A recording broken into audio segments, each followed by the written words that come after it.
Assalamualaikum students, I hope you are all fine.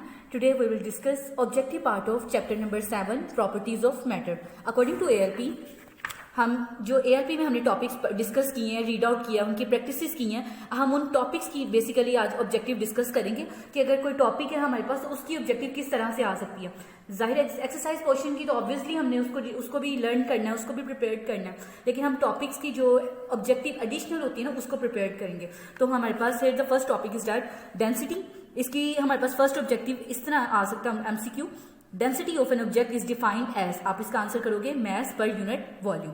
Clear. Next हमारे पास आ सकता है S unit of densities, आप बताओगे किलोग्राम पर cubic metre kg m-3. Then हमारे पास ये डेंसिटी ऑफ वेरियस सब्सटेंसेस हमारे पास है, कुछ इसका टेबल है. किसी भी सब्सटेंस की डेंसिटी पूछी जा सकती है, ये पूरे टेबल को आपने ऑब्जेक्टिव पार्ट में लर्न करना. नेक्स्ट हमारे पास प्रेशर का टॉपिक है. The force acting normally per unit area on the surface of the body is called pressure. तो आप प्रेशर आंसर करोगे ये. नेक्स्ट हमारे पास ये भी पूछा जा सकता है प्रेशर क्या है, स्केलर क्वांटिटी है या वेक्टर क्वांटिटी, आप ये भी आंसर करोगे. In S unit the unit of pressure is newton per metre square. तो आप उसका यूनिट बताओगे कि प्रेशर का यूनिट ऐसे यूनिट्स में क्या होता है. उसको सेकंड उसका नेम क्या है, आप कहोगे pascal. 1 Newton per metre square किसके इक्वल होता है, 1 पास्कल के इक्वल होता है. ये क्लियर करेंगे हम. ये बेसिकली सारी इंफॉर्मेशन ऑब्जेक्टिव पार्ट में आएगी. Next measuring atmospheric pressure at sea level. ये भी हमारे पास MCQ है कि एक सी लेवल पे atmospheric pressure is about 101300 pascal या न्यूटन पर मीटर स्क्वायर. ये भी आपके पास MCQ है. वो इंस्ट्रूमेंट जो हम एटमॉस्फेरिक प्रेशर को मेजर करने के लिए यूज करते हैं that is called barometer. Barometer हमारे पास MCQ है. क्लियर. देन हमारे पास है इसी टॉपिक में mercury is 13 times dash than water, आप कहोगे denser than water. Next variation atmospheric pressure at a height of about 30 kilometre the atmospheric pressure becomes, आप बताओगे only 7 millimetre of mercury which is approximately equal 1000 pascal. Clear. Next हमारे पास MCQ है. आपके पास statement कुछ इस तरह से आएगी. A decrease in atmospheric pressure is accompanied by, आप बताओगे ब्रीज एंड रेन. नेक्स्ट अगर हमारे पास एक सडन फॉल में एटमॉस्फेरिक प्रेशर एक सडनली फॉल कर जाता है तब वो किसकी इक्वल फॉलो करेगा, by storm, rain, typhoon and to occur in few hours a time. ये भी दो हमारे पास ऑब्जेक्टिव क्वेश्चन में है. नेक्स्ट अगर कोई ग्रेजुअली इंक्रीज कर रहा है कोई atmospheric pressure, large increase in the atmospheric pressure indicates a long spell of pleasant weather. ये भी हमारे पास ऑब्जेक्टिव क्वेश्चन में आएगा. अ रैपिड इंक्रीज, अगर बहुत तेजी से कोई एटमॉस्फेरिक प्रेशर इंक्रीज कर गया means that will soon be follow to decrease. वो जितनी जल्दी इंक्रीज हुआ है वो उतनी तेजी से डिक्रीज भी हो जाएगा. ये भी हमारे पास ऑब्जेक्टिव पार्ट है यहां तक.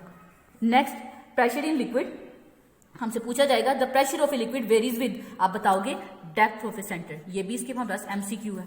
नेक्स्ट ये जो हमने मैथमेटिकली हमने बताना है कि लिक्विड में हमने लिक्विड को किसी भी कंटेनर में लेना है, किसी भी उसका जो सरफेस एरिया होगा हम उसमें एक प्रेशर सेंसर रखेंगे जो उस पानी की डेप्थ को फाइंड करके बताएगा. पानी की डेप्थ, लिक्विड प्रेशर की डेप्थ फाइंड करने के लिए वो 3 चीजों पे बेस्ड होती है, density, gravitational acceleration and height. वो ये MCQ में पूछेगा. Liquid pressure at depth is equal to, आप बताओगे ρgh.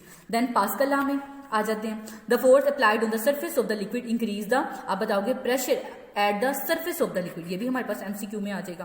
फिर आपसे पूछा जाएगा हाइड्रोलिक प्रेस किसके इक्वल काम करता है, आप बताओगे किस पे डिपेंड करके काम करता है, आप बताओगे work on Pascal law. Next Archimedes principle हमारा अकॉर्डिंग टू LP उस टॉपिक में नहीं है, उस सिलेबस में. नेक्स्ट हम डिस्कस करते हैं प्रिंसिपल ऑफ फ्लोटेशन. यहाँ पे हमारे पास 2 इंपॉर्टेंट MCQs हैं. अगर ऑब्जेक्ट सिंक करता है if it weight is greater than the up thrust acting on it, if आप कहोगे an object sink if its weight is greater than, यानी वेट ग्रेटर देन है फोर्स के. और अगर ऑब्जेक्ट फ्लोट कर जाए तो आप बताओगे वेट लेस देन है फोर्स के. ये 2 MCQs हैं हमारे पास. नेक्स्ट आप बताओगे आर्चिमिडीज प्रिंसिपल किसकी इक्वल अप्लाई करता है, किस पे डिपेंड करता है, आप बताओगे ये हमें क्या बताता है. Tell us about the sinking और फ्लोटिंग ऑफ ऑब्जेक्ट. कोई ऑब्जेक्ट सिंक कर रहा है या फ्लोट कर रहा है ये उसको बताता है हमें. नेक्स्ट ये डेफिनेशन आ सकती है हमें MCQ में. उसके बाद कोई सॉलिड ऑब्जेक्ट, कभी इलास्टिसिटी की बात हो वो सॉलिड ऑब्जेक्ट को ही डिस्कस करता है, वो इसकी इलास्टिसिटी बताता है और इलास्टिक लिमिट बताता है. स्ट्रेस की डेफिनेशन MCQ में आ सकती है. Next S unit of stress is newton per metre square, उसका यूनिट बताएंगे हम. हुक्स लॉ की डेफिनेशन MCQ में आ सकती है. स्ट्रेस स्ट्रेन के क्या प्रोपोर्शनल है, आप बताओगे डायरेक्टली प्रोपोर्शनल है. ये भी MCQ है.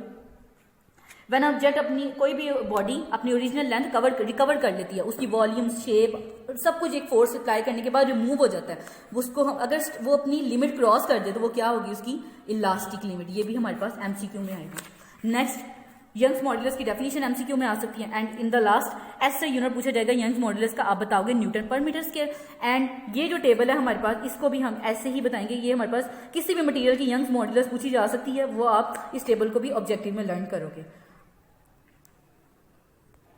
आपने इन ऑब्जेक्टिव को अपने पास नोट डाउन कर लेना है। टेक केयर, अल्लाह हाफिज।